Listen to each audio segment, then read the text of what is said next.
de ça, je pense que nous avons introduit une question écrite encore adressée au ministre de l'économie nationale par rapport à la flambée des prix, non seulement à Goma, mais également dans toute la République. Et nous avions fustigé le fait que les Libanais, les Chinois, les Indiens ne devaient pas s'installer jusque dans nos cités pour commencer à vendre le fumbois.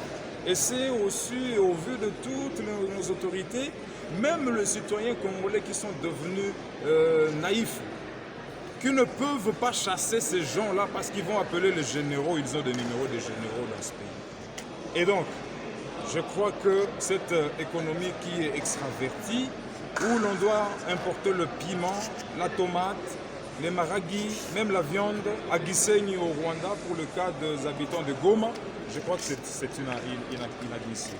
Alors, au-delà de toutes ces initiatives, je suis en train de travailler sur une loi pour réglementer un peu la vente de boissons frélatées, donc le produit fortement alcoolisé. Les ododo, les sapilo, je crois que bientôt je pourrai, tout au long de cette session parlementaire, je pourrai aussi déposer cette loi-là.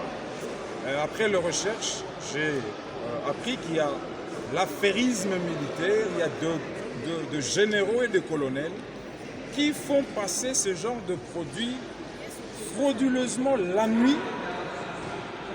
Et malheureusement, je ne sais pas quel travail l'OCC fait, je ne sais pas quel travail le ministre en charge du commerce extérieur fait.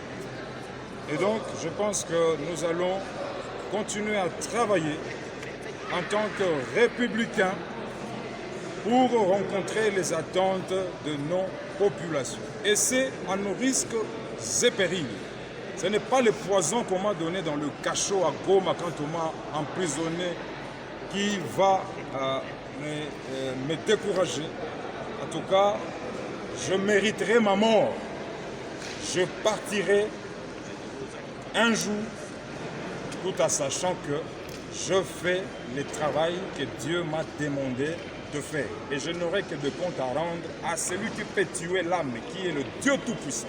Le reste, ils ne me feront jamais peur. C'est Boss Joe Biden, lors de la rentrée parlementaire le 15 mars dernier, il a rassuré les députés que désormais,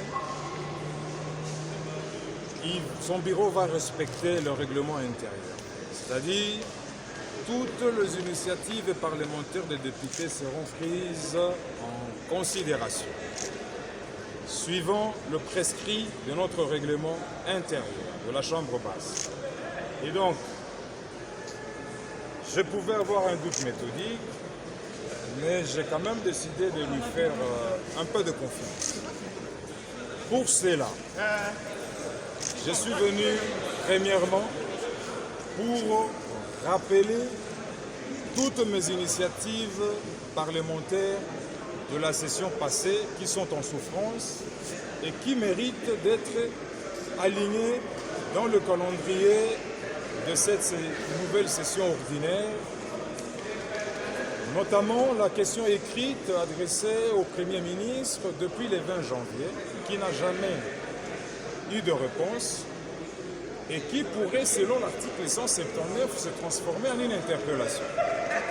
J'ai déposé une lettre de rappel. Il y a également la loi, notre proposition de la modification de la loi organique portant fonctionnement et organisation des FRDC, une loi très importante dans laquelle nous avions suggéré que l'on puisse, au lieu d'avoir deux chaînes de commandement qui se chevauchent et qui font à ce qu'il n'y ait pas célérité dans le commandement de FRDC, et c'est comme ça que les FRDC ne remportent presque plus de guerre. Alors, nous avions aussi proposé qu'il y ait suppression de certaines grandes unités qui sont budgétivores dans cette loi-là. Donc, notre proposition, c'est de revenir sur une seule chaîne de commandement, mais qui combine à la fois la mise en œuvre et la mise en condition. Et nous avons aussi rappelé notre question orale avec débat adressée au gouverneur de la Banque centrale par rapport à la faillite de BIAC, par rapport à la faillite de Mekrego et Copec et Imara, parce qu'il y avait un plan de redressement depuis 2014, mais jusqu'à aujourd'hui, malheureusement, les épargnants sont dans le mois et même les travailleurs sont dans le chômage. Alors, nous venons également de déposer